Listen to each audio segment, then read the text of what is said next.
వినుకొండలో నడి రోడ్డుపై రషీద్ను నరికి చంపిన దృశ్యాలు ఇంకా మన కళ్ల ముందు కదలాడుతూనే ఉన్నాయి. అంతలోనే సీతారామపురంలో వైఎస్ఆర్సీపీ నేత సుబ్బారాయుడి హత్యతో రాష్ట్రం మరోసారి ఉలిక్కిపడింది. పోలీసులున్నారు, కళ్ల ముందే హత్య జరుగుతున్నా చేతులెత్తేశారు. ఎస్పీ ఉన్నారు, ఎన్ని ఫోన్ కాల్స్ చేసినా ఫోన్ పక్కన పెట్టేశారు. దీంతో ఎల్లో గూండాలు తమ టార్గెట్ పూర్తి చేశారు. ఇప్పటి వరకు చంద్రబాబు సర్కార్ చేసిన హత్యలు 32కి చేరుకున్నాయి. రెడ్ బుక్ రాజ్యాంగం ప్రకారం ఈ దాడులు, హత్యలు, విధ్వంసాలు ఇప్పట్లో ఆగేలా కనిపించడం లేదు. రషీద్ హత్య తరువాత ఢిల్లీ వేదికగా జాతీయ పార్టీలన్నీ నారా సర్కార్ రక్తదాహాన్ని ఖండించిన నరమేధం మాత్రం ఆగడం లేదు. ఇన్ని హత్యలు జరుగుతున్నా, ఇన్ని తలలు పగులుతున్నా, రక్తం ఏరులై పారుతున్నా చంద్రబాబు మౌనం వెనుక మారణ హోమం కొనసాగాలనే ఆలోచన ఉన్నట్టుంది. ఇక హోంమంత్రి గారైతే పచ్చమూకల చేతిలో నిర్దాక్షిణ్యంగా బలైపోయిన వారి లిస్టు తీసుకురండి అంటున్నారు. అంతేకాని ఈ హత్యలు ఆపుతామని కానీ, శాంతి భద్రతలు కాపాడుతామని కానీ ఒక్క మాట కూడా చెప్పడం లేదు. ఇక శాంతి భద్రతలు పరిరక్షించాల్సిన పోలీసులు పూర్తిగా చేతులెత్తేశారు. కారణం, వారు రెడ్ బుక్ రాజ్యాంగాన్ని ఫాలో కావాల్సిందే. కాదు కూడదని, శాంతి భద్రతలు పరిరక్షించాలని, ప్రాణాలు కాపాడాలని ప్రయత్నిస్తే వారిపై కూడా దాడులు చేస్తున్నారు. ఇలాంటి అరాచకాలు చూస్తుంటే ఈ రాష్ట్రంలో ప్రజాస్వామ్యం ఉన్నట్టా చచ్చినట్టా అన్న అనుమానం కలుగుతోంది. జూన్ 4న కౌంటింగ్ పూర్తయ్యాక మొదలైన సర్కారు వారి రక్తదాహం ఇంకా కొనసాగుతూనే ఉంది. అందుకే ఈ రాష్ట్రంలో ప్రజాస్వామ్యం బతుకుందో లేదో తెలియని పరిస్థితుల్లో ప్రజలు బతుకుతున్నారు. ఈ అరాచకాలు ఇలాగే కొనసాగితే ప్రజలెవ్వరూ హామీల గురించి ప్రశ్నించరన్నది బాబు గారి నమ్మకం కావచ్చు. రాష్ట్రంలో జరుగుతున్న ఈ దారుణ మారణకాండపై ప్రధానంగా ఓ 10 ప్రశ్నలు వినిపిస్తున్నాయి. అవేంటో ఒక్కసారి మనం స్క్రీన్ పైన చూద్దాం. క్వశ్చన్ నెంబర్ 1, సుబ్బారాయుడిపై వేటుతో ఇప్పటి వరకు సర్కారీ హత్యలు 32కి చేరాయంటే రాష్ట్రంలో ప్రజాస్వామ్యం ఉన్నట్టా చచ్చినట్టా? క్వశ్చన్ నెంబర్ 2, వినుగొండలో నడి రోడ్డుపై రషీద్ను నరికి చంపిన ఘటన మరువకు ముందే మరో హత్య చేశారంటే రాష్ట్రంలో ప్రజాస్వామ్యం ఉన్నట్టా చచ్చినట్టా? క్వశ్చన్ నెంబర్ 3, అయ్యా సుబ్బారాయుడి ప్రాణాలు కాపాడండి అంటూ ఎస్పీకి పదే ఫోన్ చేసినా స్పందించలేదంటే రాష్ట్రంలో ప్రజాస్వామ్యం ఉన్నట్టా చచ్చినట్టా? క్వశ్చన్ నెంబర్ 4, పోలీసుల కళ్ళెదుటే పచ్చగొండాలు విధ్వంసాలు, దాడులు, హత్యలకు పాల్పడుతున్నారంటే రాష్ట్రంలో ప్రజాస్వామ్యం ఉన్నట్టా చచ్చినట్టా?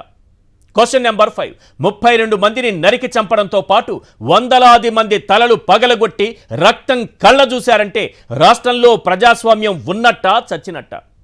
క్వశ్చన్ నెంబర్ 6, దేశవ్యాప్తంగా జాతీయ పార్టీలన్నీ ఖండించిన నారా వారి నరమేధం ఆగడం లేదంటే రాష్ట్రంలో ప్రజాస్వామ్యం ఉన్నట్టా చచ్చినట్టా? క్వశ్చన్ నెంబర్ 7, కళ్ల ముందే నరమేధం కనిపిస్తున్నా చచ్చిన వారి లిస్టు తీసుకురండని హోంమంత్రి నిర్లక్ష్యంగా మాట్లాడారంటే రాష్ట్రంలో ప్రజాస్వామ్యం ఉన్నట్టా చచ్చినట్టా? క్వశ్చన్ నెంబర్ 8, ఇన్ని హత్యలు జరుగుతున్నా, ఇంతమంది తలలు పగులుతున్నా, రక్తం ఏరులై పారుతున్నా సీఎం స్పందించలేదంటే రాష్ట్రంలో ప్రజాస్వామ్యం ఉన్నట్టా చచ్చినట్టా? క్వశ్చన్ నెంబర్ 9, వైఎస్ఆర్సీపీకి ఓటేసిన వాళ్లకు రెడ్ బుక్ రాజ్యాంగంలో బతికే హక్కు లేదంటూ నరికి చంపుతుంటే రాష్ట్రంలో ప్రజాస్వామ్యం ఉన్నట్టా చచ్చినట్టా? క్వశ్చన్ నెంబర్ 10, మంచి పాలన అందిస్తారని ఓట్లేస్తే పచ్చ లైసెన్సులు ఇచ్చి పచ్చి నెత్తురు తాగమని చెబుతున్నారంటే రాష్ట్రంలో ప్రజాస్వామ్యం ఉన్నట్టా చచ్చినట్టా?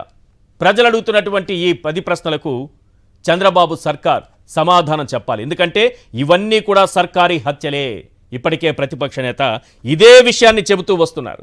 కానీ ఆయన భద్రతనే తగ్గించేశారు, ఆయనకే భద్రత లేకుండా చేసేశారు. ఎప్పుడైతే కౌంటింగ్ పూర్తయిన తరువాత అధికారం కోల్పోయారో వెంటనే ఆయన భద్రతను కుదించేశారు. మొన్న జూన్ 19వ తారీఖున రషీద్ను నరికి చంపిన తరువాత ఆ కుటుంబాన్ని పరామర్శించడానికి జగన్మోహన్ రెడ్డి గారు వెళుతుంటే ఒక డొక్కు వ్యాన్ తీసుకొచ్చారు. బుల్లెట్ ప్రూఫ్ వాహనం అట, డొక్కు వాహనం. అది కానీ దారిలో ఎక్కడైనా ఆగిందనుకోండి, దాంట్లో ఏసీ పనిచేయదు, డోర్ ఓపెన్ కాదు అంటే ఊపిరాడక మనిషి ఏమైపోతారో మీరే ఆలోచించండి. గతంలో ఎప్పుడో చంద్రబాబు నాయుడు గారు వాడారట, ఆయన గారి పచ్చపత్రిక రాస్తుంది, అందుకే జగన్మోహన్ రెడ్డి గారు వాడలేదంట. వాళ్ళు చెప్పిన లెక్క ప్రకారమే అది ఏనాటిదో, దాని వయసు కూడా ఎంత ఉంటుందో ఆలోచించుకోండి. అలాంటి వాహనాన్ని ఆయనకి ఇచ్చారు. పైగా ఆయన భద్రతను కుదించేశారు. ఆయన ఉంటున్నటువంటి నివాసం చుట్టుపక్కల ఉన్నటువంటి దారులు, ఆయన ఇంటి ముందు నుంచి వెళ్ళేటటువంటి సెక్యూరిటీ పరంగా క్లోజ్ చేసినటువంటి దారులు ఓపెన్ చేసి ఎవరైనా ఇంటి ముందు నుంచి వెళ్ళండి, తర్వాత మేము కెమెరాలు పెడతాం, రెక్కి చూపిస్తాం ఎలా వెళ్ళాలి, ఆ ఇంటిపైకి దాడి చేయాలంటే ఎలా దాడి చేయొచ్చు అనేది కొన్ని పచ్చ ఛానల్స్ కెమెరాలు పెట్టుకొని మరి రెక్కి నిర్వహించి చూపించాయి ఈ విధంగా దాడి చేయొచ్చు అనని. పైగా భద్రతను కుదించేశారు. పోనీ ఆ రోడ్లన్నీ ఓపెన్ చేశారు కదా, చంద్రబాబు నాయుడు గారు ఆంధ్రప్రదేశ్ ముఖ్యమంత్రి గారు తెలంగాణలో కదా ఉంటారు, ఆయన ఇంటి దగ్గర తెలంగాణలో హైదరాబాదులో ఆయన ఇంటి దగ్గర 4 వైపులా ఇల్లు, ఆ 4 వైపులా ఉన్నటువంటి రోడ్లన్నీ క్లోజ్ చేశారా లేదా? ఎవరైనా ఆయన ఇంటి ముందు నుంచి వెళ్ళగలరా? చుట్టూ తిరిగి దాదాపు 1 కిలోమీటర్ 1.5 కిలోమీటర్ తిరిగి వెళ్లాల్సిందే. అంటే ఆంధ్రప్రదేశ్ ముఖ్యమంత్రి తెలంగాణలో హైదరాబాదులో ఇల్లు కట్టుకుని ఉంటే ఆయనకి సెక్యూరిటీ పరంగా ఇబ్బంది రాకూడదని 4 వైపులా రోడ్లు క్లోజ్ చేసి ఆయనకు మాత్రమే పటిష్ట భద్రత ఏర్పాటు చేసుకొని ఆయన మాత్రమే భద్రతా సిబ్బందిని వందల సంఖ్యలో పెట్టుకుని ఆయన ఉంటే జగన్మోహన్ రెడ్డి గారికి మాత్రం వద్దట. అంటే నేను ఇక్కడ చంద్రబాబు నాయుడు గారికి తీసేయమని చెప్పట్లేదు, ఇక్కడ రోడ్లు కూడా ఓపెన్ చేయమని చెప్పట్లేదు, ఒక్క జగన్మోహన్ రెడ్డి గారికి మాత్రమే వద్దట. ఈరోజు జగన్మోహన్ రెడ్డి గారు హైకోర్టులో ఒక పిటిషన్ వేశారు. ఒకసారి ఆ పిటిషన్ కాపీ చూపించండి. తనకు ప్రాణహాని ఉందని తెలిసినా ఆయనపై ఇదివరకే విశాఖ ఎయిర్పోర్ట్లో కత్తితో ఏ రకంగా దాడి చేశారో చూశారు కదా, ముఖ్యమంత్రిగా ఉన్న సమయంలో ఆయన పైన రాయి దాడి చూశారు కదా, ఆయనకున్నటువంటి భద్రతను ఆయన ఓడిపోయిన వెంటనే, పదవి నుంచి దిగిపోయిన వెంటనే సెక్యూరిటీని సమీక్షించాలా లేదా? రివ్యూ చేయాల్సినటువంటి అవసరం ఉందా లేదా? బాధ్యత గల ప్రభుత్వానికి ఎటువంటి రివ్యూ చేయకుండా ఏ రకంగా సెక్యూరిటీని తొలగిస్తారు? దాంట్లో క్లియర్గా ఉంటుంది సార్, ఒకసారి చూడండి. 139 మందితో ఓవరాల్గా ట్రైన్డ్ డ్రైవర్స్తో సహా ఇది అన్నీ కలిపి 139 మంది ఉంటే దాన్ని ఎంత కుదించారంటే ఇప్పుడు 58కి కుదించారు. పోనీ కుదించే ముందు ఏమైనా రివ్యూ చేశారా సార్? జగన్మోహన్ రెడ్డి గారికి ఏమైనా సమాచారం ఇచ్చారా? ఆయన బయట తిరగాలంటే డొక్కు బుల్లెట్ ప్రూఫ్ వాహనం పంపిస్తారు. 139 నుంచి 58కి ఇది హైకోర్టుకి ఇచ్చినటువంటి పిటిషన్లో ఉన్న అంశాలు చెప్తున్నాను సార్. కానీ ఒకే రోజు ఎల్లో పేపర్లు 2, మన ఎల్లో తాతగారు, ఇంకొకరు తెలుసు కదా ఆత్మగారు, ఇద్దరు రాసింది ఏంటంటే 950 మంది అట. మరి ఈ పిటిషన్లో ఏముంది? ఈ పిటిషన్లో ఏముంది సార్? 139 మందితో భద్రత, మీరు రాసింది 950 మంది. ఎక్కడి నుంచి తీసుకొచ్చారు వీళ్ళందరినీ? మీ ఇష్టం వచ్చినట్టు రాసుకోవడం, ప్రపంచంలో ఎవరికి లేని భద్రత జగన్మోహన్ రెడ్డి గారికే ఉందని 950ని మీరే రాసి ఆ వెంటనే కుదించేయడం, ఇది కుట్ర కాకపోతే ఏంటి? ఈరోజు రాష్ట్రంలో మీరు అధికారంలోకి వచ్చిన తర్వాత 32 హత్యలు జరిగాయి. 32 హత్యలు జరిగాయి. పైగా జగన్మోహన్ రెడ్డి గారి భద్రతను కుదించేశారు. తనకు ప్రాణహాని ఉందని ఈరోజు హైకోర్టును ఆశ్రయించాల్సినటువంటి పరిస్థితి. ఎటువంటి రివ్యూ చేయకుండా ఎవరైనా భద్రతను తగ్గిస్తారా? ఒక్క చంద్రబాబు నాయుడు గారి ప్రభుత్వం మాత్రమే ఈ పని చేయగలుగుతుంది. Z+ కేటగిరీ భద్రత ఉన్నటువంటి జగన్మోహన్ రెడ్డి గారికి గతంలో ఆయన పైన జరిగినటువంటి దాడులకి ఆయనకు ప్రాణహాని ఉందని తెలిసినా వెంటనే అధికారం చేతిలోకి వచ్చిన మరుసటి రోజే ఈ విధంగా తొలగించేసి పచ్చ పేపర్లలో 950 మంది ఉన్నారు, ఈయనకు అవసరమా అని రాశారు. ఈరోజు కోర్టుకి ఇచ్చింది ఎంత? ఇదే కదా అధికారిక లెక్క. ఎంతకాలం ఇలా అబద్ధాలు చెప్పి బతుకుతారు? ఆ అబద్ధాల మీద నిర్మించినటువంటి మీ పత్రికల్ని నడుపుకొని జగన్ అనే వ్యక్తి మీద విషం చిమ్ముతూ ద్వేషం కురిపిస్తూ దాని ద్వారా వచ్చినటువంటి డబ్బుతో రాత్రిపూట అన్నం తింటారు కదా మీరు. అన్ని వేళ నోట్లోకి వెళతాయా? డైజెస్ట్ కావాలి కదా. ఈ రోజుకి మీ మొదటి పేజీ మొత్తం కూడా జగన్మోహన్ రెడ్డి అది చేశారు, జగన్మోహన్ రెడ్డి ఇది చేశారు. చంద్రబాబు నాయుడు గారు ఏం చేస్తున్నారో చెప్పండి అయ్యా బాబు రాష్ట్ర ప్రజలకి. ఆయన హామీలు ఇచ్చి వచ్చారు కదా, ఏ హామీ నెరవేర్చారు ఒక్కరోజు రాయండి. ఇంకా జగన్మోహన్ రెడ్డి గారి మీద పడి అడవడం కంటే ఆ ఏడుపు మీద మీ పత్రికా సామ్రాజ్యాలు నిర్మించుకొని డబ్బులు సంపాదించుకొని 3 పూటలా తింటున్నారు కదా, అది డైజెస్ట్ కావాలి కదా. ఎలా డైజెస్ట్ అవుతుంది? ఇన్ని అబద్ధాలతో, ఇన్ని అసత్యాలతో ఒక వ్యక్తి మీద విషం చిమ్ముతూ బతికేటటువంటి బ్రతుకులు ఎంతకాలం బ్రతుకుతారు? ఎంతకాలం డైజెస్ట్ అవుతుంది? అది సీతారామపురం నంద్యాల జిల్లాలో దారుణంగా ఒక సుబ్బారాయుడు అనే వైఎస్ఆర్సీపీ నేతను బండరాళ్లతో కొట్టి చంపితే మీ పేపర్లో వార్త 11వ పేజీ 12వ పేజీలు వేసుకుంటారు. ముందు పేజీలో అసలు కనపడలేదు, వార్త ఎక్కడుందో తెలియట్లేదు ఎవరికి. జగన్మోహన్ రెడ్డి గారి భద్రతను కుదించేశారు. ఆ వార్త గురించి రాస్తూ వాళ్ళకి శత్రుత్వం ఉంది, వాళ్ళిద్దరి మధ్య ఏదో వ్యక్తిగత తగాదాలు ఉన్నాయి. ఎంతకాలం బ్రతుకుతారు ఇలాంటి బ్రతుకు? అబద్ధాల బ్రతుకు.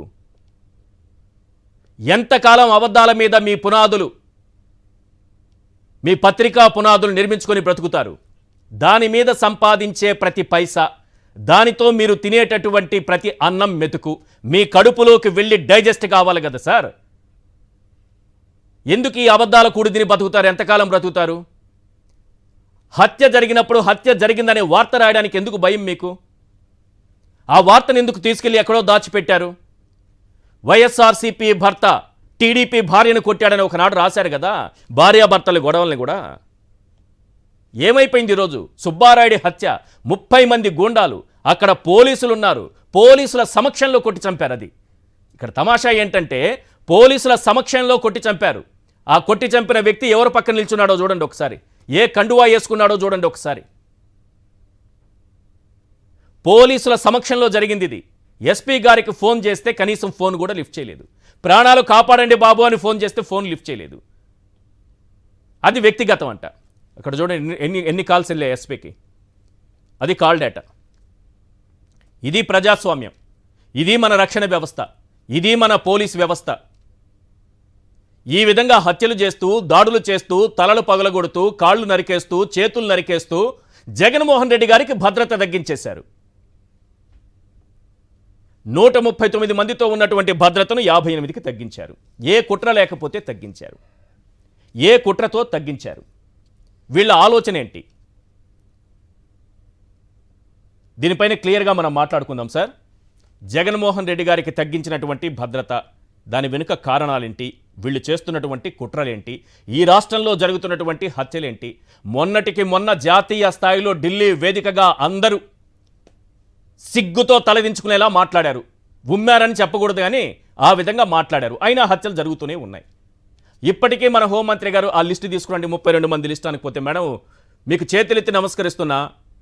అన్ని జిల్లాల ఎస్పీలతో ఒక సమావేశం ఏర్పాటు చేసి జూన్ 4 నుంచి ఇవాల్టి వరకు ఎఫ్ఐఆర్లు నమోదైన లిస్టు మీరు బయట పెట్టండి. మీరు బయట పెట్టండి, సింపుల్. ఇవి మాత్రమే ఎఫ్ఐఆర్లు నమోదయ్యాయి హత్యలకు సంబంధించి జూన్ 4 నుంచి ఇవాల్టి వరకు అని మీరు ఏ ఎఫ్ఐఆర్ కాపీలు ఉన్నాయో బయట పెట్టండి. ఏ కేసులు నమోదయ్యాయో బయట పెట్టండి. ఎక్కడ హత్యలు జరిగాయి మీరే చెప్పండి, మీ నోటితో మీరే చెప్పండి. అదే నిజమని నమ్మిస్తాం పోని ప్రజల్ని. అవి చెప్పకుండా మీరు లిస్టు తీసుకురండి, ఆ లిస్టు ప్రకారం యాక్షన్ తీసుకుంటానడం ఏంటి మేడం? వాటి చర్చలో పాల్గొంటున్నారు కేఎస్ ప్రసాద్ గారు, సీనియర్ అనలిస్ట్, అలాగే శిల్పా రవిచంద్రారెడ్డి గారు, వైఎస్ఆర్సీపీ మాజీ ఎమ్మెల్యే, వైఎస్ఆర్సీపీ నాయకులు, అలాగే వరికుటి అశోక్ బాబు గారు, వైఎస్ఆర్సీపీ నాయకులు మనకు లైవ్లో అందుబాటులో ఉన్నారు. ఎస్ ప్రసాద్ గారు, ఈ హత్యలు మొన్న నైట్ జరిగినటువంటి హత్య చూసాము. వరుసపెట్టి హత్యలు జరుగుతున్నాయి. 32 హత్యకు కూడా రీచ్ అయిపోయారు. అంటే ఎంతుందో వాళ్ళ టార్గెట్లో ఎంతుందో తెలియదు, 32 ఇప్పటి వరకు లెక్క తీసుకుంటే. ఇవన్నీ జరుగుతుండగానే జగన్మోహన్ రెడ్డి భద్రతను కుదించుకుంటూ ఇంకొక రకమైనటువంటి కుట్ర చేస్తున్నారు. ఈరోజు వారు హైకోర్టును ఆశ్రయించి హైకోర్టులో పిటిషన్ కూడా వేశారు. ముందుగా సాక్షి ప్రేక్షకులకు నమస్కారం అండి, అలాగే ప్యానల్లో ఉన్న పెద్దలకి మీకు కూడా. సర్ప్రైజింగ్లీ నేను రవి గారిని, అశోక్ గారిని కూడా నేను పర్సనల్గా ఇంటర్వ్యూ చేసినప్పుడు యాదృచ్ఛికంగా నేను సుబ్బారెడ్డి గారిని కూడా నేను కలవాల్సి వచ్చింది. కలిసారా?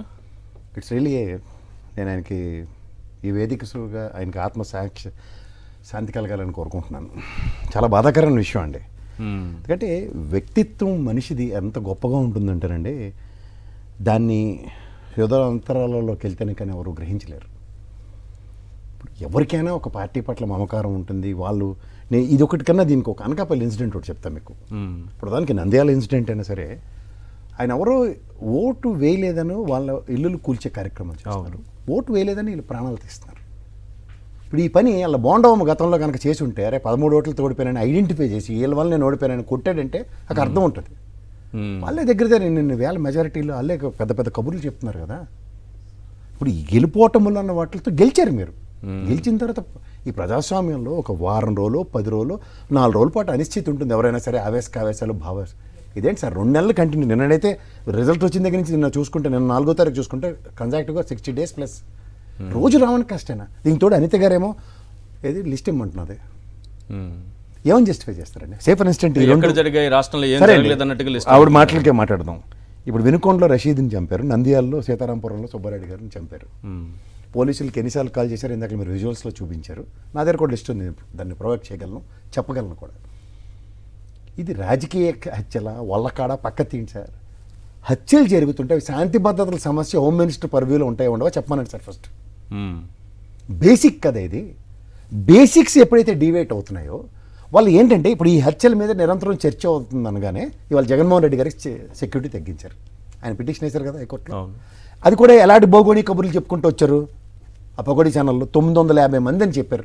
ఏడండి 950 మంది? ఆవిడే మళ్ళీ నిన్న కాక మొన్న ఏం చెప్పింది, ఎన్ని వేల మంది పోలీసులు ఉన్నారో మనకు తెలియదా, ఎంతమంది ఉన్నారు, 2,70,000 మందికి ఒక కానిస్టేబుల్ ఉన్నాడు హోంమంత్రి స్థాయిలో. ఆవిడకి తెలిసి మొన్న ఎంత చెప్తుంది, పోలీస్ వ్యవస్థ ఎంత తక్కువ ఉందని ఆవిడే చెప్తూ పక్కన ఇలాంటి పోలీస్ వ్యవస్థ 950 మంది ఒక జగన్మోహన్ రెడ్డి గారి సెక్యూరిటీ ఉందంటే ఇవాళ 139కి రేపు పొద్దున్న పబ్లిక్ ప్రాసిక్యూటర్ గవర్నమెంట్ తరఫున దాన్ని డిఫెండ్ చేయాలి కదా యాజ్ పర్ పేపర్లో. అంతే కదా. 14 లక్షల కోట్ల అప్పులని పకోడీ కబుర్లు చెప్పి రాసి 10 లక్షల కోట్లు అని చెప్పి గవర్నర్తో చెప్పించి 9,64 కోట్లని చంద్రబాబు నాయుడు గారు ప్రెజెంటేషన్ ఇచ్చి దానికి లాస్ట్కి 7,48,000 కోట్లు నేను చేశానని చెప్పిన దానికి 2,26,00,000 జస్టిఫై చేయలేకుండా కింద మీద పడుతూ పథకాలు ఇవ్వలేనని చెప్పినంత సులువు కాదు కదా ఈ మానవ ప్రాణాలు.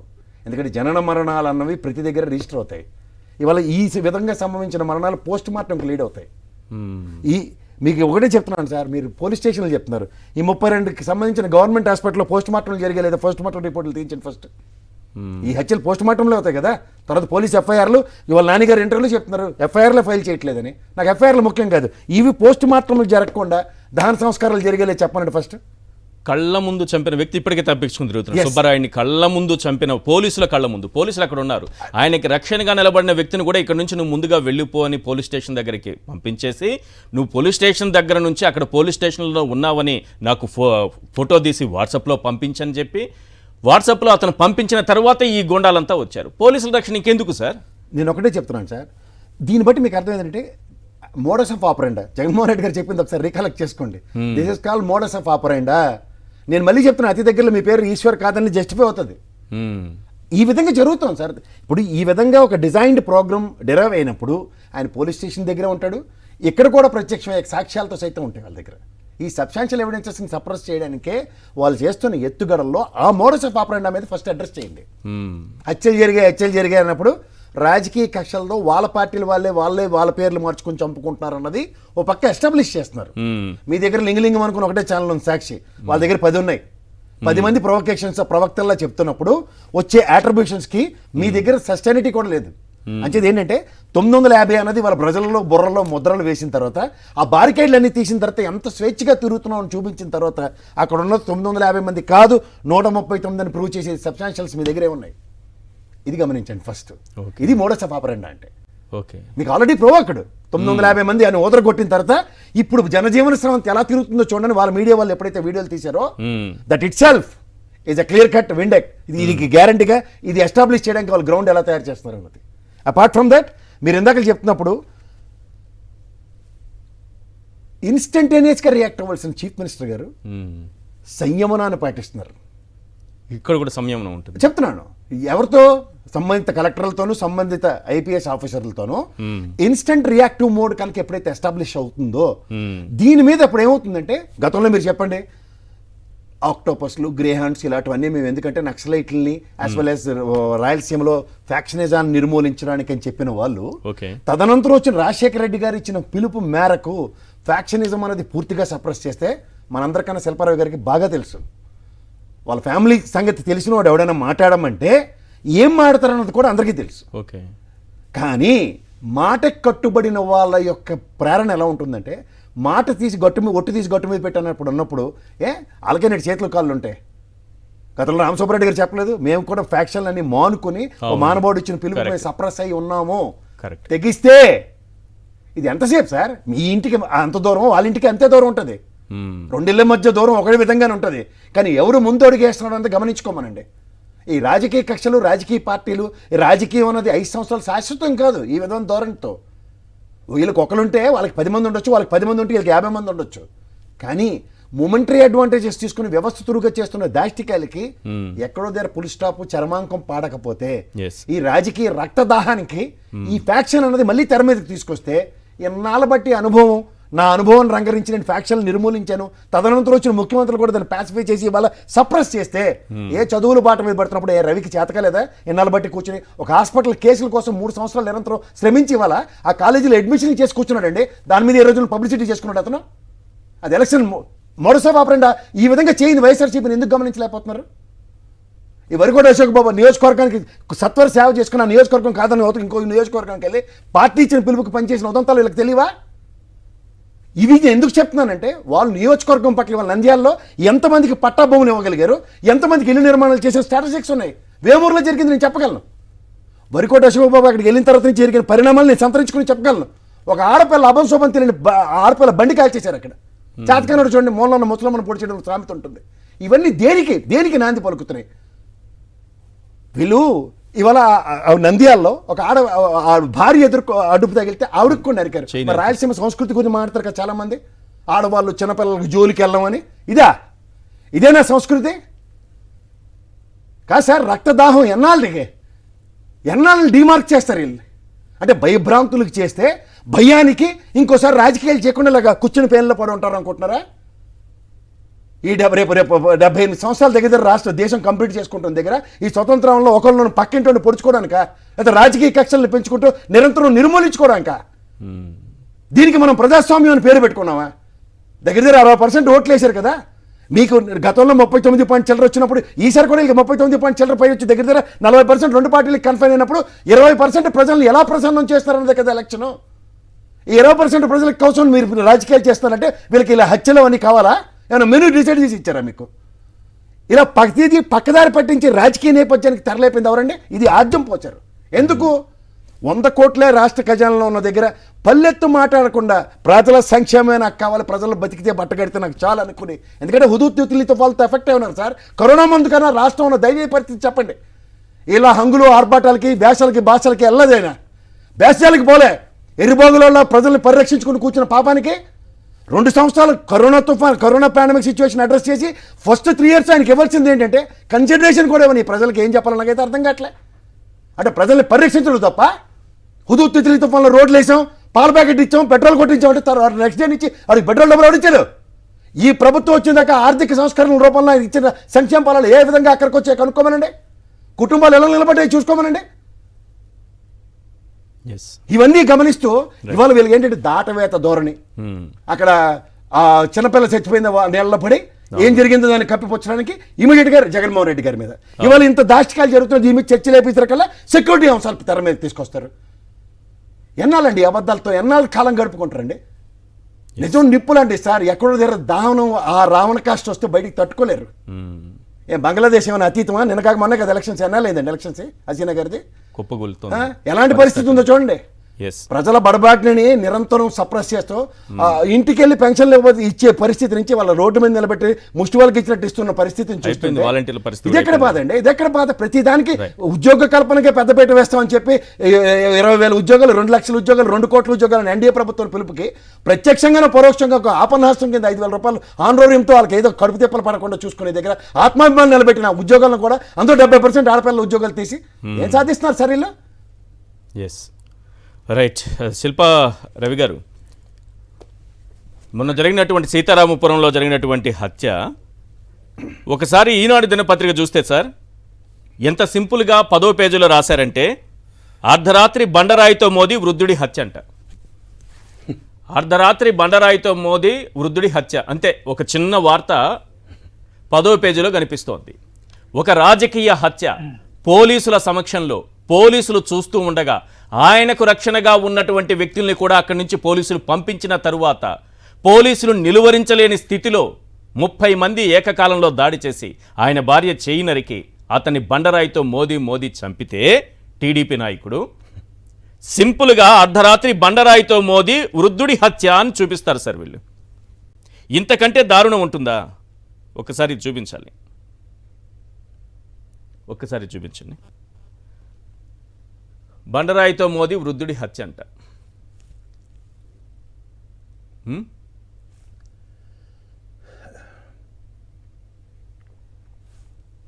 నంద్యాల జిల్లాలో బగ్గుమన్న పాత కక్షలంట.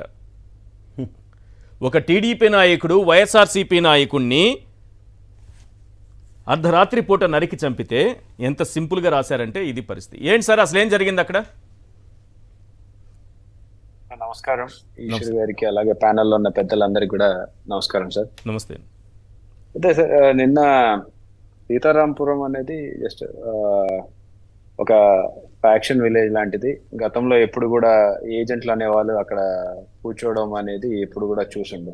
ఉమ్, కానీ ఈ ఎలక్షన్ లో ఈ పిల్లలు యంగ్స్టర్ అంటే సుబ్బరాయుడు గారి కుమారులు కావచ్చు, లేకపోతే అక్కడ ఇంకా కొంతమంది యువకులు తిరుగుబడి ఎలా ఎల్లప్పుడూ ఒకరి కింద మేము బ్రతకలేమో అని చెప్పేసి వారు బయటికి వచ్చేసి మన వైఎస్ఆర్సీపీ పార్టీకి మద్దతు పలకడం, జగన్మోహన్ రెడ్డి గారికి అలాగే మా చిన్నాన్న శిల్పా చక్రపాణి రెడ్డి గారికి మద్దతుగా వాళ్ళు మనకి ఏజెంట్లుగా ఈసారి కూర్చోవడం అనేది అక్కడ జీర్ణించుకోలేనటువంటి పరిస్థితి. ఎందుకంటే ఎప్పుడు కూడా వన్ సైడెడ్ గా రిగ్గింగ్ చేసుకుంటూ దాదాపు 1000 ఓట్ల అలా వచ్చే విలేజ్ లో 1000-1200 ఓట్లు మెజార్టీ వచ్చే విలేజ్ లో ఈసారి కేవలం 112-14 ఓట్ల మెజార్టీ వచ్చింది అనేది మన ఉనికి మనం కోల్పోతున్నామే.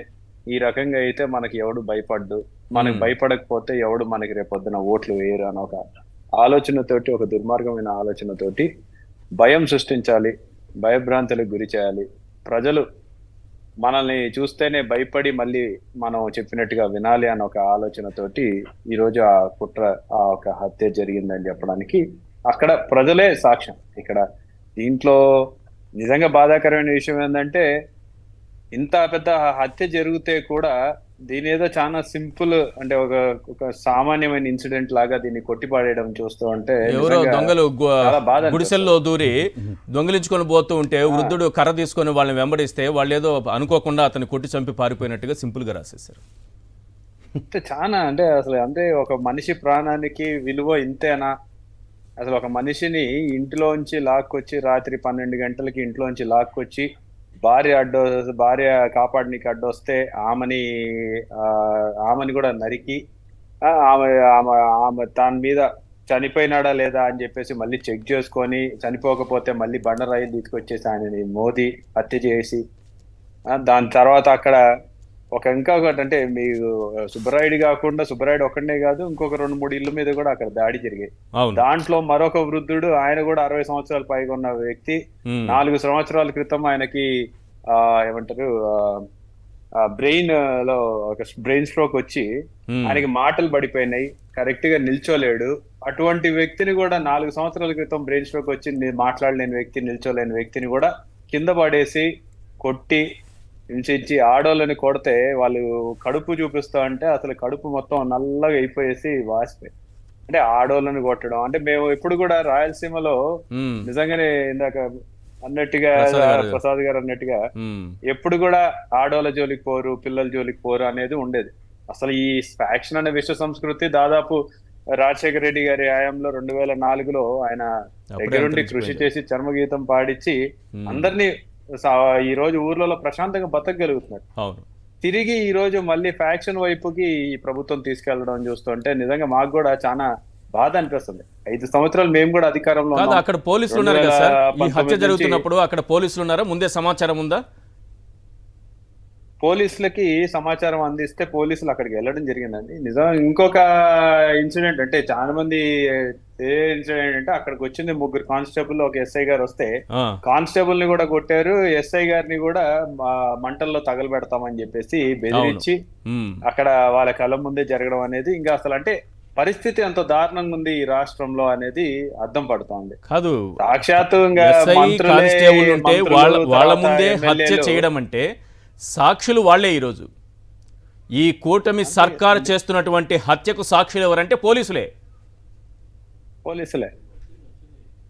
అసలు ఈరోజు సాక్షాత్తు మంత్రులు తర్వాత ఎమ్మెల్యేలు అందరు కలిసి కొట్టండ్రా మేము చూసుకుంటాం, లేకపోతే నరకండ్రా మేము చూసుకుంటాం, చంపండ్రా మేము చూసుకుంటాం అంటే ఎంతమందిని చంపుతారు? ఎన్ని హత్యలను చేయగలుగుతారు? ఈ రోజు రాష్ట్రంలో 40% మంది ప్రజలు వైఎస్ఆర్సీపీ పార్టీకి ఓటేశారు. అయితే అందరినీ చంపుకుంటూ వెళ్తారు? నిజంగా ఎక్కడో ఒక చోట ఒకరు తిరగబడితే అసలు ఊర్లలో ప్రశాంతంగా బతకగలుగుతారా ప్రజలు? ఎక్కడో ఒకసారి జరుగుతుందండి, తప్పకుండా జరుగుతుంది. ఎందుకంటే ఈ ఇంటికి ఆ ఇల్లు ఎంత దూరమో ఆ ఇంటికి ఇల్లు అంతే దూరం. తిరగబడాలని డిసైడ్ అయిన రోజు ఈ పోలీసులు కాదు కదా ఎవరు కూడా ఆపలేరు దీన్ని.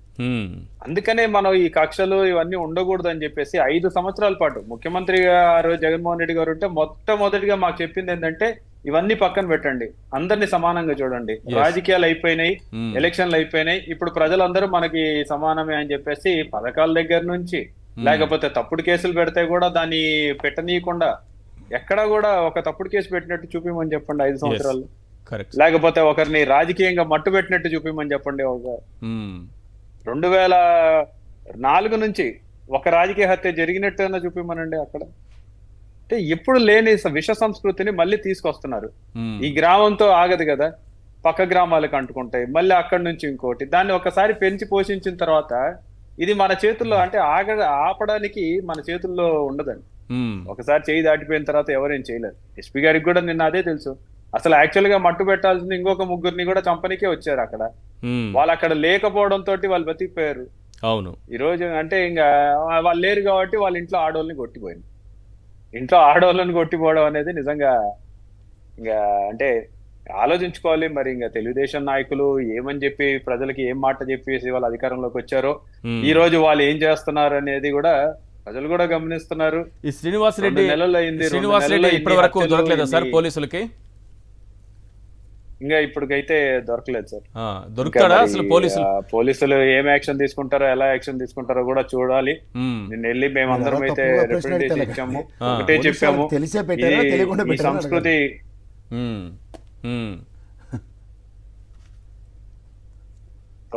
దాదాపు అంటే మేము ఒకటే చెప్పాను సార్, 5 సంవత్సరాలు చూసుకోండి. మేమేమైనా తప్పుడు కేసులు ఒకరి మీద పెట్టినట్టు కానివ్వండి, లేకపోతే ఒక రాజకీయ హత్య జరిగినట్టు కానివ్వండి, లేకపోతే విష సంస్కృతిని పెంచి పోషించినట్టు కానీ వైఎస్ఆర్సీపీ ప్రభుత్వం చేసినట్టు కానీ మీరు చూపిస్తే నిజంగా మేము కూడా యాక్సెప్ట్ చేస్తాం. ఆ సంస్కృతి లేదు. ఈ రోజు కొత్తగా మళ్ళీ ఆ సంస్కృతిని తీసుకొస్తున్నారు. రైట్. ఒకసారి అశోక్ బాబు గారితో మాట్లాడే ముందు కోటంరాజు వెంకటేశ్వర శర్మ గారు మనకు ఫోన్ లైన్లో ఉన్నారు, వారితో ఒకసారి మాట్లాడదాం. కోటంరాజు గారు, ఈరోజు జగన్మోహన్ రెడ్డి గారు తన భద్రతా అంశానికి సంబంధించి హైకోర్టులో వేసినటువంటి పిటిషన్లో ఏ అంశాలు ఉన్నాయి? సాక్షి ప్రేక్షకులందరికీ నమస్కారం అండి. ఈ రోజు జగన్ గారు హైకోర్టులో పిటిషన్ వేశారండి. తన భద్రతను గతంలో 139 మంది ఉండేవాళ్ళు, వాటిని జూన్ 4వ తారీఖున 2024లో 58 మంది కుదించారు అని చెప్పి పిటిషన్ లో పేర్కొంటూ, ఆ కుదించే ముందర కనీసం ప్రిన్సిపల్స్ ఆఫ్ న్యాచురల్ జస్టిస్ కింద, న్యాయ సూత్రాల కింద వారికి ఒక నోటీస్ కూడా ఇవ్వలేదు, చేయలేదు. ఎటువంటిది కూడా లేకుండా ఏకపక్షంగా వాటిని తీసేశారు, చెందారు అని చెప్పి హైకోర్టులో పిటిషన్ దాఖలు చేశారండి. దాంతో పాటుగా వారికి గతంలో కౌంటర్ అసాల్ట్ టీమ్ అని క్యాట్ టీం ఉండేదండి, ఆ క్యాట్ టీమ్ తీసేశారు. అది చాలా అవసరం అండి. వారి మీద ఆల్రెడీ 2 సార్లు దాడులు జరిగినాయి కాబట్టి అట్లాంటి నిష్ణాతులైన టీం ఉంటే బాగుంటుందని కూడా కోర్టుకు తెలిపారు. అంతేకాకుండా ఆ మొత్తం 18 మంది సెక్యూరిటీ ఇంటి దగ్గర, ఆఫీస్ దగ్గర ఉండేవాళ్ళు, వాళ్ళని కూడా ఏకపక్షంగా తొలగించారు అని చెప్పారు. గతంలో 2 అడిషనల్ ఎస్పీలు చీఫ్ సెక్యూరిటీ ఆఫీసర్లుగా ఉండేవాళ్ళని, వాళ్ళని కూడా తొలగించేసి ఇప్పుడు కేవలం ఇన్స్పెక్టర్ స్థాయి వ్యక్తినే ఇప్పుడు ఇచ్చారు. అలాగే బుల్లెట్ ప్రూఫ్ వాహనం ఏదైతే ఇచ్చారో ఆ బుల్లెట్ ప్రూఫ్ వాహనం ఏసీ రావట్లేదు. అంతేకాకుండా ఎమర్జెన్సీ సమయంలో రియర్ డోర్ ఓపెన్ అవ్వట్లేదు, దిగి బయటికి రావడానికి కూడా అవకాశం లేనటువంటి ఒక పాత డొక్కు కారు ఇచ్చారు. దాంట్లో ఏదైనా లోపం వచ్చి ఆగిందంటే డోర్ కూడా ఓపెన్ కాదు. అదే సార్, అట్లాంటి కారు ఇచ్చారు అని చెప్పి కోర్టుకు తెలియజేయడం జరిగింది. తన సొంత బుల్లెట్ ప్రూఫ్ వాహనాన్ని తన ఖర్చుతో తాను పెట్టుకుని వెళ్తాను, దానికి పర్మిషన్ ఇవ్వండి అని చెప్పి అడిగితే మీ సొంత కారులో బుల్లెట్ ప్రూఫ్ కారులో వెళ్ళటానికి వీల్లేదు అని చెప్పేసి పోలీసులు అన్నారు. అది కూడా వాళ్ళు చెప్పుంటారేమో, అంటే జరిగిందో లేదో నాకు తెలియదు. ఒకవేళ ఆగితే 10 మంది కలిసి తోసారనుకోండి, నెమ్మదిగా స్టార్ట్ అవుతుంది కదా అని అంటారేమో. ప్రమాణ పూర్తిగా ఇచ్చారు కాబట్టి అఫిడవిట్ రూపంలో ప్రమాణ పూర్తిగా కోర్టుకి తెలియజేశారండి జగన్ గారు. అంటే వాస్తవం కాకపోతే తెలియజేయలేరు కదండి కోర్టుకి. ఇట్లాగా పోలీసులు నా బుల్లెట్ ప్రూఫ్ వాహనాన్ని కూడా వద్దంటున్నారు అని చెప్పేసి ఇదే విషయం మీద జూన్ 7, 2024 ప్రధానమంత్రి గారు కూడా తెలిపాము, చేశాము. అయినా సరే జెడ్ సెక్యూరిటీ దాని గురించి కానీ ఎటువంటి స్పందన రాలేదని. సార్, ఈ రకంగా జరుగుతుంది సార్. ఎక్కడన్నా రివ్యూ చేయకుండా భద్రతా అంశంలో ఆయన పైన హత్యాయత్నాలు 2 సార్లు జరిగిన తరువాత ఆయన పైన ఇట్లాంటివి జరగబోతాయి అనేటటువంటి వార్తలు వినిపిస్తున్నటువంటి నేపథ్యంలో ఎటువంటి రివ్యూ లేకుండా ఈ రకంగా సెక్యూరిటీని తొలగిస్తారా ఎక్కడైనా? అందులో నిన్న మొన్న కూడా వైఎస్ఆర్సీపీ నేతల మీద దాడులు జరిగినాయి అంటున్నారు. అట్లా రివ్యూ లేకుండా, ఏమీ లేకుండా, న్యాయ సూత్రాలకి విరుద్ధంగా అట్లా తీయడానికి వీలు లేదండి. గతంలో కూడా పొన్నవోలు సుధాకర్ రెడ్డి గారికి ఇట్లానే తీసేసి హైకోర్టు మళ్ళీ సెక్యూరిటీని కొనసాగించమని చెప్పారు. అదే జగన్ గారు కూడా ఇప్పుడు వెళ్ళారు, చేశారు. అందరూ అనుకుంటున్నట్టుగా 1000 మంది కాదు ఉన్నది, 58 మంది ఉన్నారు. గతంలో వచ్చి 58 మంది ఉన్నారని చెప్పారు. జెడ్+ సెక్యూరిటీ వాళ్ళకి ఇచ్చే జామర్లు ఏవైతే ఉన్నాయో ఆ జామర్లను కూడా తొలగించడం జరిగింది. ఇప్పుడు ఆ జామర్లు కూడా లేవు అని చెప్పారు. సో మాక్సిమం బాగా కృషి చేస్తున్నట్టున్నారు. జగన్మోహన్ రెడ్డి గారికి ప్రాణహాని కలిగే విధంగా అక్కడ ఎన్విరాన్మెంట్, అక్కడ ఉన్నటువంటి పరిసరాలు ఏ రకమైనగా ఆయన పైన దాడి చేయొచ్చు అనే వాతావరణాన్ని కల్పిస్తున్నారన్నమాట ప్రభుత్వం. ఉదాహరణగా జగన్మోహన్ రెడ్డి గారు అఫిడవిట్ రూపంలో కోర్టు కూడా తెలియజేశారండి. సాక్షాత్ స్పీకర్ గా ఉన్న అయ్యన్న పాత్రుడు గారు జగన్మోహన్ రెడ్డి గారు ఓడిపోయాడు కానీ ఇంకా చావలేదని, చచ్చేదాకా కొట్టాలన్న మాటలు అందరికీ తెలుసు, ఆన్లైన్ మీడియాలో ఉన్నాయని చెప్పి కూడా కోర్టుకి జగన్మోహన్ రెడ్డి గారు ప్రస్తావించడం జరిగిందండి. చంద్రబాబు నాయుడు గారి అంశాలు ఏమి లేవా? ఆయన అయితే గాజు గ్లాస్ తో పొడవండి, సీసం పోసి సమాధి చేయండి, రాళ్లతో కొట్టండి, ఇవన్నీ కూడా ఆయన కూడా చెప్పారు కదా ఇప్పుడు ముఖ్యమంత్రి గారు చంద్రబాబు నాయుడు గారు. ప్రస్తావించలేదండి. గతంలో జరిగిన 2 దాడుల గురించి ప్రస్తావించారు. అంతేకాకుండా అవి కూడా కోర్టుకు చూపించేలా చూడండి సార్. మన జగన్మోహన్ రెడ్డి గారి తరపున కొంత న్యాయ వ్యవస్థ ఆయన వైపు పనిచేసేటటువంటి ఆ బృందంలో, ఆ టీంలో వాళ్ళు కొంచెం యాక్టివ్గా ఉండాలి. చంద్రబాబు నాయుడు గారు చేసిన కామెంట్స్ కూడా చూపించాలి. గతంలో వారు ప్రతిపక్ష నేతగా ఈయన మీద చేసినటువంటి కామెంట్స్, ఇప్పుడు ముఖ్యమంత్రి అయిన తర్వాత భద్రత తొలగింపు, మీలాంటి న్యాయ నిపుణులు ఇవ్వాల్సిన సలహా ఇది. ఇవి కూడా కోర్టు ముందు ఉంచాల్సినటువంటి అవసరం ఉంది. తప్పకుండా అండి. హైకోర్టు దృష్టికి ఇంకో ముఖ్యమైన విషయం కూడా జగన్మోహన్ రెడ్డి గారు వారి పిటిషన్ ద్వారా తీసుకెళ్లారని మీరు ఏదైతే చెప్పారో ఆ టీం వారికి, మా టీంలో వాళ్ళందరికీ కూడా హైకోర్టులో సూచన చేయడం జరుగుతుందండి. G V Subbareddy versus state of AP ప్రకారం కూడా గతంలో ఇట్లానే వారికి భద్రత తీసేస్తే ఒక భద్రత ప్రమాణాలని చెప్తూ హైకోర్టు ఒక కీలకమైన తీర్పు ఇచ్చిందండి. ఆ తీర్పును ఉల్లంఘిస్తూ ఈ రోజు రాష్ట్ర ప్రభుత్వం వ్యవహరిస్తోందని చెప్పి కూడా ఆ తీర్పులోని అంశాలన్నింటినీ కోర్టుకు తెలియజేయడం జరిగింది. అట్లానే జీఓఆర్టీ నెంబర్ 655 13/3/1997లో రాష్ట్ర ప్రభుత్వము ఒక నిర్ణయాత్మకమైన వైఖరిని తీసుకొచ్చిందండి. ఇట్లాంటివన్నీ ఉండకూడదు, చేయకూడదని. దాన్ని కూడా పూర్తిగా వైలేట్ చేసి, ఉల్లంఘించి తన సెక్యూరిటీని తీసేసి గతంలో జరిగిన దాడులు వాటికి 63B ఇప్పుడు ఉన్న దాని ప్రకారం సర్టిఫికేట్ కూడా జత చేసి ఫోటోలతో సహా పెట్టారండి. మొత్తం కూడా ఇది కేవలము రాజకీయ దురుద్దేశంతో తనని అంతమొందించడానికి మాత్రమే ఇట్లా సెక్యూరిటీ తీసేశారు అని చెప్పి కోర్టుకి జగన్మోహన్ రెడ్డి గారు తెలియజేశారు. న్యాయ నిపుణులకి నా వైపు నుండి అది కూడా డెఫినెట్ గా తీసుకోండి సార్. ప్రతిపక్ష నేతగా ఉన్నప్పుడు చంద్రబాబు నాయుడు గారు జగన్మోహన్ రెడ్డి గారిని ఉద్దేశించి చేసినటువంటి కామెంట్స్, ఈ రోజు ముఖ్యమంత్రి అయిన తరువాత వెంటనే తొలగిస్తున్నటువంటి భద్రత, ఈ రెండింటికి లింక్ ఉన్నది అన్నది కోర్టు దృష్టికి మీరు తీసుకెళ్ళాలి. కోర్టులో ఏం న్యాయం జరుగుతుందని మనం చెప్పలేములేండి, కొంచెం కష్టమే. అందరూ కోరుకున్న న్యాయం రావాలంటే, ఎందుకంటే వాళ్ళు న్యాయబద్ధంగా వ్యవహరిస్తారు కాబట్టి తీసుకెళ్లాల్సిన బాధ్యత అయితే మనకుంది. ఇది మోడస్ ఆఫ్ ఆపరెండేమో అని కూడా చూడండి. జగన్మోహన్ రెడ్డి గారు వరకు కూడా జూన్ 4, 2024 వరకు కూడా గతంలో ఏదైతే సెక్యూరిటీ ఉందో జూన్ 4, 2024 ముందు వరకు ఉన్న సెక్యూరిటీని కొనసాగించాలని ఇంటీరియర్ పిటిషన్ కూడా కోర్టు వారిని కోరటం జరిగిందండి. నాకు తెలిసి రేపు వస్తుందేమో, ఇది బెంచ్కి వస్తే తత్వరమే కోర్టు వారు వారికి సెక్యూరిటీ పునరుద్ధరిస్తారని చెప్పి న్యాయ సూత్రాల ప్రకారం నేను భావిస్తున్నానండి. Right, thank you sir Venkatesh Sharma గారు. ఎస్ అశోక్ బాబు గారు, మీ గురించి చెప్పాలంటే వ్యక్తిగతంగా మీ పైన దాడులు కానీ, మీ పైన మీ హౌస్ అరెస్ట్లు కానీ, మీ పైన కేసులు కానీ, ఏంటి సార్ ఇది? ఏం జరుగుతోంది ఈ ప్రభుత్వంలో? మీరు ఎదుర్కొన్న అంశాలే చెప్పండి, మీరు పడ్డ ఇబ్బందులే చెప్పండి. నమస్తే అండి. నమస్తే. నమస్తే అండి ఈశ్వర్ గారు, కేఎస్ ప్రసాద్ గారికి, రవిచంద్ర గారికి నమస్కారం. నమస్కారం.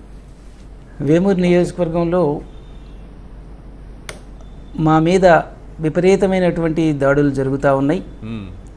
రాజశేఖర రెడ్డి గారి విగ్రహాన్ని పట్టపగలు పెట్రోలు పోసి తగలబెట్టారు. మేము అక్కడ రాజశేఖర రెడ్డి గారి విగ్రహాన్ని పెట్టడానికి మేము అక్కడికి వచ్చి ఒక దళితవాడలో ఉన్నటువంటి రాజశేఖర రెడ్డి గారి విగ్రహాన్ని పెట్టడానికి అదే దళితవాడలో ఉన్నటువంటి స్త్రీలందరూ వచ్చి అక్కడ రాజశేఖర రెడ్డి గారి విగ్రహం పెడుతూ ఉంటే మేము ఆ రాజశేఖర రెడ్డి గారి విగ్రహాన్ని పెట్టిన తర్వాత చూస్తేనే నేను కళ్ళకి గంటలు తీస్తానని అంబేద్కర్ గారి ముందు కూర్చొని ప్రశాంతంగా కూర్చొని ఉంటే అసలు కనీసం వార్నింగ్ ఇవ్వకుండా పోలీసు వారు వచ్చి ఒక దళిత స్త్రీ హోమ్ మినిస్టర్గా ఉండి అదే దళిత వాడలో ఉన్న మహిళల మీద అసలు మినిమం వార్నింగ్ కూడా ఇవ్వకుండా పోలీసులు చేసి లాఠీ చార్జ్ చేసి చెల్లా చెదరు చేసేసి నన్ను అక్కడి నుంచి తీసుకొని వెళ్ళిపోయి ఎక్కడెక్కడో తిప్పేసేసి చేశారు. అంటే అరాచకం చేశారు. మ్మ్. నేను రాజశేఖర రెడ్డి గారి విగ్రహం అక్కడ పెట్టిన తర్వాతనే నేను నీరు ఆహారం ముడతానని చెప్పేసి కూర్చోవడంతో రకరకాలుగా తిప్పి మరుసటి రోజు ఉదయం మేము అది పెట్టిన తర్వాత మాత్రమే నన్ను వదిలిపెట్టడం జరిగింది. మ్మ్. అంటే నిన్న మొన్న పేకాట్ల మీద, కోడి పందాల మీద, నేను ఇక్కడ కోడి పందాలు పేకాట్లు ఆడిస్తూ ఉన్నారు, టిక్కెట్లు పెట్టి ఆడిస్తున్నారండి ఈశ్వర్ గారు. చిన్న చిన్న గ్రామాలలో మ్మ్.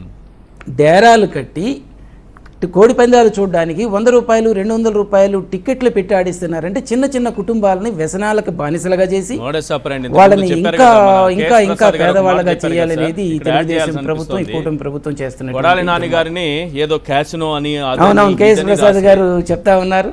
వీళ్ళు చేసే వీళ్ళే నేరాలు చేస్తారు, వీళ్ళే హత్యలు చేస్తారు, వీళ్ళే అవునవును దాడులు చేస్తారు, సార్. వీళ్ళే అక్రమ కేసులు పెడతారు, అసలు ఇప్పుడు వీళ్ళే ఎదుటి వ్యక్తి పైన ఇలాంటి నిందలు మోపేస్తూ ఉంటారు. దీనికన్నా ముందు ఇప్పుడు చూడండి, అవును. 950 మంది ప్రజలకి దీని చెప్పి ఇవాళ 139 జస్టిఫై చేసి దీనన్నిటి కారణం ఒకటి ఉంది సార్. జస్టిఫై Yes, చేస్తారు. sir. Yes, అశోక్ గారు. అశోక్ గారు.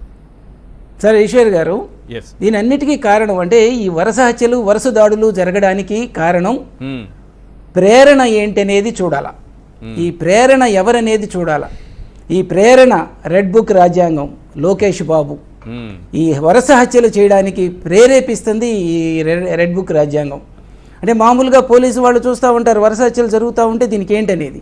ప్రేరణకు కారణాలు ఏంటంటే సూపర్ 6 అమలు చేయకుండా ఉండడం, ఈ రాష్ట్రాన్ని ఇసుక దోపిడీలు కానీ, మైనింగ్ దోపిడీలు కానీ, ఈ రాష్ట్రంలో ఉన్న పేద కుటుంబాలని దోచుకోవడానికి కానీ, అంటే పేదల గొంతు నొక్కి భయభ్రాంతులకు గురి చేసి వాళ్ళని మాట్లాడకుండా చేసి ఈ రాష్ట్రాన్ని దోచుకోవడం, వాళ్ళు ఇస్తానన్నటువంటి సూపర్ 6 ఇవ్వకుండా ఉండడానికి ప్రేరణకు సంబంధించిన కారణాలు అవి.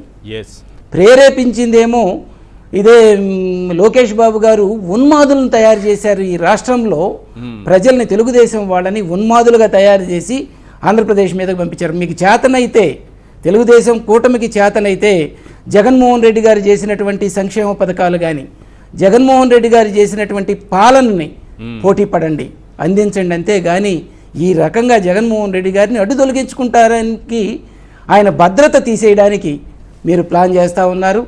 ఇవన్నీ కూడా మాట్లాడరేమో అనుకుంటున్నారు. ఒక్కసారిగా ప్రజలు తిరగబడడానికి సిద్ధంగా ఉన్నారు. అందరూ అంటే అదేమంటే అంటున్నారు రాష్ట్రపతి పాలన అప్పుడే ఏంటి దాని గురించి మాట్లాడుతున్నారని అవసరం అని చెప్పేసి చెప్తున్నానండి. ఈ రాష్ట్రంలో ఇంతకుముందు కడుపు కాలేవాళ్ళు, బ్రతకడానికి కూలి చేసుకొని వలసలు పోయేవాళ్ళు.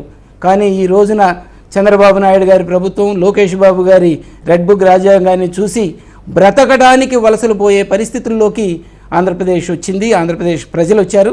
ఖచ్చితంగా రాష్ట్రపతి పాలన అవసరం అని చెప్పేసి, ప్రభుత్వ హత్యలు ఇవి, తెలుగుదేశం వాళ్ళు కాదు, ఇది చేస్తుంది ప్రభుత్వ హత్యలు. హోమ్ మినిస్టర్ గారు నువ్వు దళిత మహిళల మీద దాడులు చేయించి లిస్టులు ఎంతమంది చచ్చిపోయారో లిస్టులు తెప్పించుకునే పరిస్థితుల్లో హోమ్ మినిస్టర్ గారు ఉంటే ఇంకెందుకండి రాజీనామా చేయండి. మీరివ్వాలి ఎంత ఇన్ఫర్మేషన్ అంతా, ఎక్కడ దాడులు జరిగినా, ఎక్కడ హత్యలు జరిగినా మీరివ్వాలి. మీ పోలీసు వారి మీదే చొక్కాలు పట్టుకుంటున్నారు, వాళ్ళ ముందే హత్యలు చేస్తున్నారంటే అమ్మా నీకు ధన్యవాదాలమ్మా. దళిత మహిళల మీద కూడా మీకు నమస్కరించి చెప్తున్న, వాళ్ళ మీద కూడా దాడులు చేశారు. దీనికోసమైనా మీకు హోమ్ మినిస్టర్గా పెట్టి మిమ్మల్ని అడ్డం పెట్టుకొని ఈ రకంగా దాడులు చేస్తూ ఉన్నారు. ఇది కరెక్ట్ కాదు. ఖచ్చితంగా ఈ రాష్ట్రానికి మాత్రం, ఈ రాష్ట్రంలో రాష్ట్రపతి పాలన అవసరం. లేకపోతే ప్రజలు వలసలు పోయేటువంటి పరిస్థితులు వస్తున్నాయి. మానసికంగా ఇబ్బందులు పడుతున్నారు. గ్రామాలలో, చిన్న చిన్న గ్రామాలలో కూడా ఇబ్బందులు పడుతున్నారు. పొలాలు దోచుకుంటున్నారు. వెళ్ళిపోయినాయి. అసలు పొలాలు లాక్కుంటున్నారు, ఇంట్లోకి వచ్చి కొడుతున్నారు, అక్కడ ఉండేటువంటి వస్తువులను దోపిడీ చేస్తున్నారు. పోలీస్ స్టేషన్కి వెళ్తే ఇంకా ఎన్నో కేసులు, ఎఫ్ఐఆర్లు కాని కేసులు ఎన్నో ఉన్నాయి. పోలీస్ స్టేషన్కి వెళ్తే వాళ్ళు బెదిరిస్తున్నారు, రే నీ మీద రౌడీ షీట్ పెడతామని చెప్పేసి.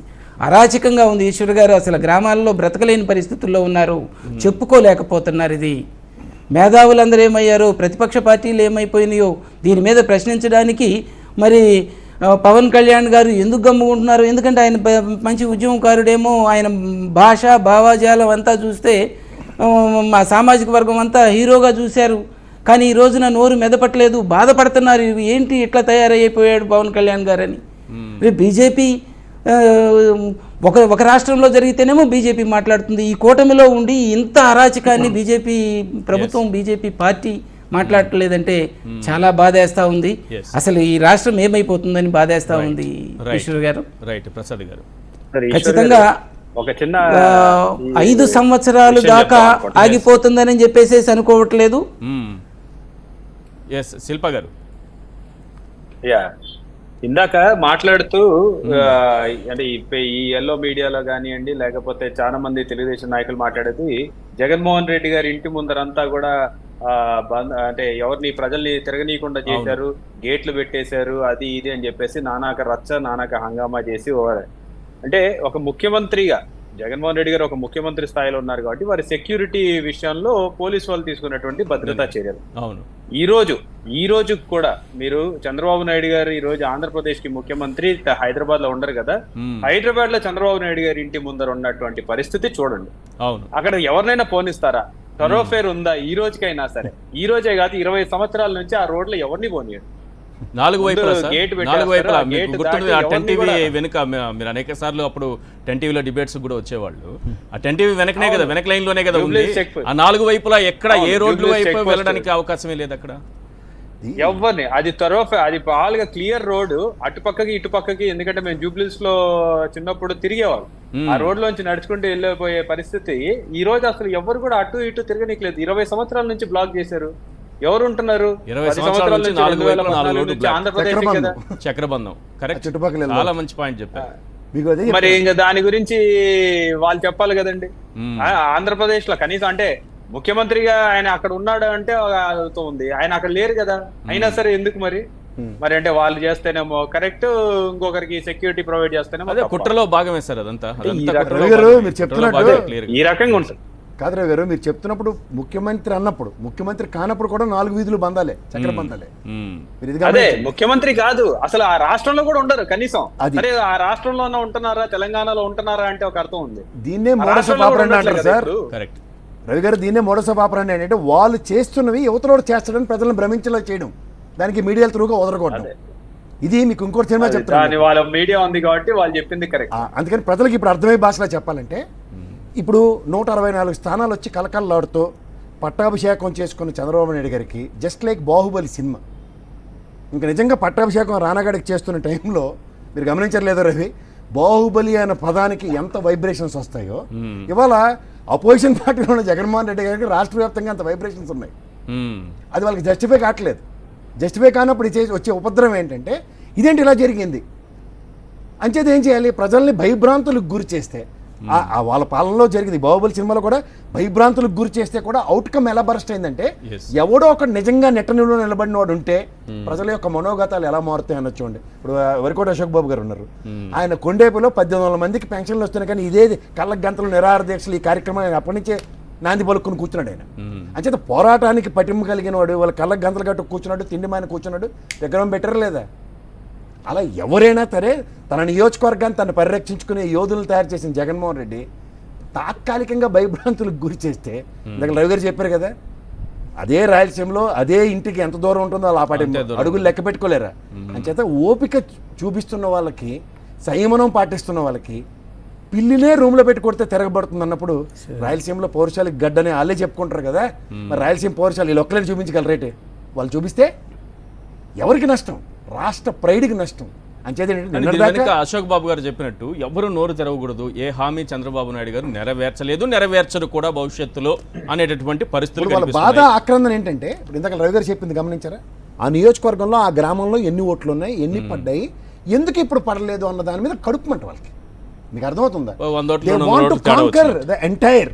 175కి 175 ఏనేంటి రక్తదానం చేసినట్టు, త్యాగదానాలు చేసుకుంటే వీళ్ళందరినీ నిలువరించి కూర్చున్నాడు. రవి గారు మాట్లాడుకున్నారేమో చెప్పడం, మీరు ఈ డిబేట్లు చూపించండి ఆయనవి. 5 సంవత్సరాల ప్రస్థానంలో నంద్యాల మెడికల్ కాలేజీకి ఆయన చేసిన పోరాటం, వరికోట అశోక్ బాబు గారు చేసిన నియోజకవర్గ పోరాటాలు నన్ను మాడమంటారా? 5 గంటలు సార్ టైం చాలా ఇద్దరు గురించి నేను మాడాలంటే. నేను ఎందుకు చెప్తున్నానంటే, ఇవి కాదు ప్రజలకి, ఇవి డెలివరబుల్స్ ఉన్న దగ్గర డెలివరీస్ చేసిన తర్వాత ఈ డెలివరీస్ నేను ఎందుకు మాడాలనుకున్నది వైఎస్ఆర్సీపీ స్టాండ్. కానీ అది ప్రజలు గ్రహించారా లేదా అన్నది వాళ్ళ విజ్ఞత కొదలాలి. ఇప్పుడు దానికి కష్టం తెలిసి వస్తుంది. ఇప్పుడు ప్రతిదానికి ఒక ఆల్టర్నేటివ్ మెకానిజం క్రియేట్ చేస్తూ, ఒక ఆల్టర్నేటివ్ హైపోథసిస్లో సబ్మెస్ చేద్దాం అనుకున్నప్పుడు స్ప్రింగ్లో అదిం పట్టుకున్నంత సేపే, వదిలితే స్ప్రింగ్ వైబ్రేషన్స్ ఎవరు తట్టుకోలేరు. That is what YSRCP is. Right. Jaganmohan Reddy గారికి సంబంధించి వారి భద్రతకు సంబంధించి ఈరోజు హైకోర్టులో పిటిషన్ వేశారు కాబట్టి నేను లా చదువుకోలేదు, నాకు అంత పరిజ్ఞానం కూడా లేదు. బట్ లీగల్ టీమ్కి నేను చెప్పేది ఏంటంటే మీరు డెఫినెట్గా కోర్టు దృష్టికి తీసుకెళ్ళండి. చింతకాయల అయ్యన్న పాత్రుడు గారు ఆయన ఏం మాట్లాడారు జగన్మోహన్ రెడ్డి గారిని ఉద్దేశించి, జగన్మోహన్ రెడ్డి ఓడిపోయారు, చావలేదు, చచ్చేంత వరకు పామును కొట్టినట్టు కొట్టాలి, ఇది కోర్టు దృష్టికి తీసుకెళ్ళాలి. కోర్టు దృష్టికి కాదు, ఢిల్లీ అడ్మినిస్ట్రేషన్ తీసుకెళ్ళాలి దృష్టిలోకి, హోమ్ మినిస్టర్కి. ఎందుకంటే రఘురామకృష్ణరాజుకి వై కేటగిరీ ఎస్టాబ్లిష్ చేసుకుంది కూడా అక్కడ హోమ్ మినిస్టర్ ఇచ్చింది. అది కూడా లోకేష్ కి జెడ్ ప్లస్ వచ్చింది కూడా సెంట్రల్ హోమ్ మినిస్టర్ దగ్గర నుంచే. ఇది సెంట్రల్ హోమ్ మినిస్టర్ నినాదం. మళ్ళీ గో టు ఢిల్లీ అగైన్. ఈ రెండో ఉదంతం ఈ మోడల్స్ ఆఫ్ ఆపరేషన్ ఢిల్లీ వేదికకి అండగట్టాలి. 950 మందిని ఎదరగొడుతూ 139 వెసెస్ ఇవాళ 58 కుదించింది. ఈ రెండు ఎస్టాబ్లిష్ చేయమండి అక్కడ పత్రికా ముఖంగా. ఢిల్లీకి తీసుకెళ్ళండి. నేను హైకోర్టుకి కూడా మీరు ఈ దృశ్యాలు కూడా చూపించండి, వాళ్ళ వాయిస్ కూడా వినిపించండి, కోర్టు దృష్టికి తీసుకెళ్ళండి. ఇక చంద్రబాబు నాయుడు గారు ఏమన్నారు, రాళ్లతో కొట్టండి, గాజు గ్లాస్తో పొడవండి, సీసం పోసి సమాధి చేయండి ప్రతిపక్ష నేతగా అన్నారు. ఇప్పుడు ముఖ్యమంత్రి అయి కూర్చున్నారు. మరి ఆయన ఆ రోజు ప్రజలకు పిలుపునిచ్చినటువంటి మాటలు కోర్టు దృష్టికి తీసుకెళ్లాల్సిన అవసరం ఉంది. ఇక పవన్ కళ్యాణ్ గారు జగన్మోహన్ రెడ్డి నిన్ను అతఃపాతాళానికి తొక్కేస్తానన్నటువంటి మాటలు కూడా కోర్టు దృష్టికి తీసుకెళ్లాలి. అలాగే ప్రసాద్ గారు చెప్పినట్టు దాన్ని ఢిల్లీ పెద్దల దృష్టికి కూడా తీసుకెళ్లాలి, హోంశాఖ వరకు తీసుకెళ్లాల్సినటువంటి అవసరం ఉంది. Right, thank you so much. Conference లో అధపాతాలను తొక్కేస్తానన్న ఒక మంత్రి గారు ముఖ్యమంత్రి గారి సమక్షంలో ఉప ముఖ్యమంత్రి గారిని మెచ్చుకొని ఈ మాటలన్నీ తీసుకెళ్లాలి. మరి ఏం చేస్తుంది లీగల్ టీం చూద్దాం. థ్యాంక్ యూ అండి కేఎస్ ప్రసాద్ గారు చర్చలో పాల్గొన్నందుకు. శిల్పారావు గారు thank you so much. Ashok Babu గారు థ్యాంక్ యూ అండి చర్చలో పాల్గొన్నందుకు. ఇది వాళ్ళ చర్చా కార్యక్రమం చూస్తూనే ఉండండి సాక్షి టీవీ.